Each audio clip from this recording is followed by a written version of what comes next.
Gagawa tayo ngayon ng sauce ng fishball. Gagawa muna ako ng sauce para siya ng oyster sauce. Ilang naman to. Ayan po. At saka konting toyo. Ito konti lang. Chili powder. Lagyan din natin siya ng paminta. Tansya-tansya na lang. Sugar. Naku, wala pala itong dahil nawala yung pangtakal. Dalawang kutsara. Pala nito ay 2 cup.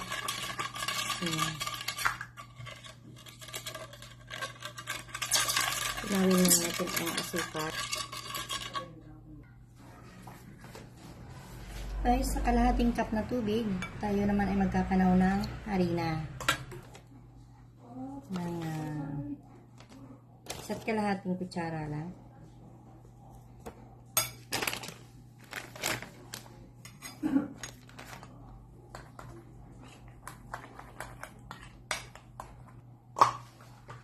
Sasalain muna natin bago ilagay dito para maiwasan yung buo-buo.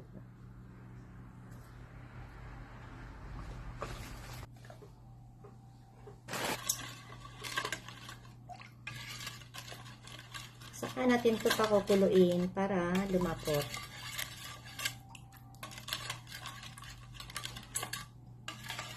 Napakatipid niyan. Yung iba, gagamit pa sila ng kung ano nung lagay niyan. Ilalagay dyan. Pero ito, simple lang at masarap.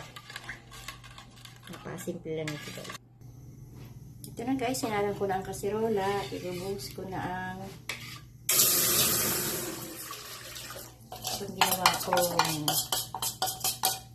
Pakukuluan natin yung ginawa. Tinimpla ko gagawin kong soup. Medyo kumukulo-kulo na. Alaga niya sa harap. Haluin, haluin. Ayan, lalapot na yan mamaya.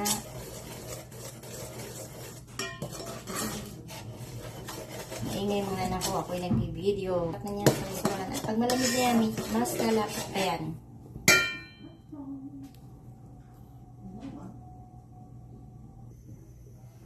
Ito na guys, nag-init na ako ng kawali at lalagyan ko ng mantika. Ilalahat ko na to para ano siya, deep fry.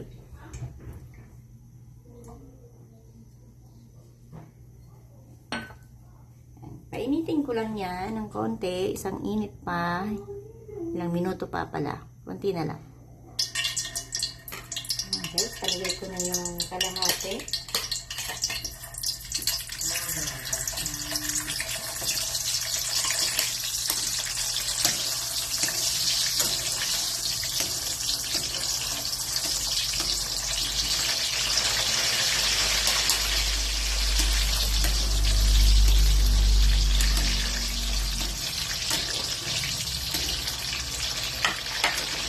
Ay, merienda lang naman ito ng mga bata.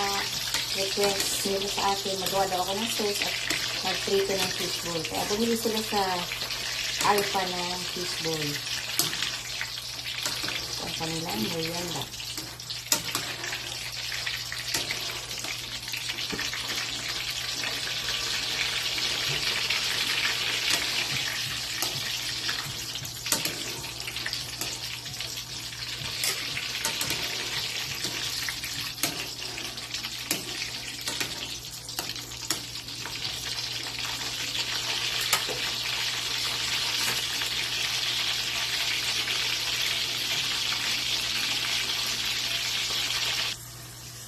Ito na yung first batch, kaya ilalagay ko na dito.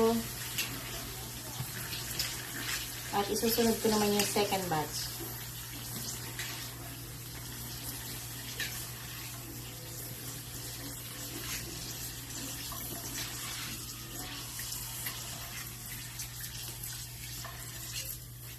Hindi ko pala nahiwa yung iba.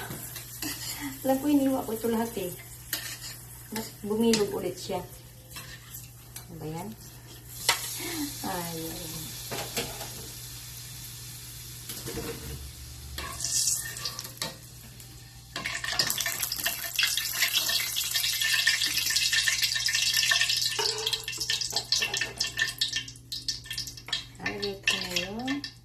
second batch. Ito na pahuli. Hindi ko na lahat yung isang kalahating kilo yata yun. Kalahati lang niluto ko. Ito na guys yung first batch. Niluluto ko pa dun yung kalahati. At ito naman yung ginawa kong sauce. Ayan, mainit pa. Napakasarap na. Init. Mamaya ay kakain na sila.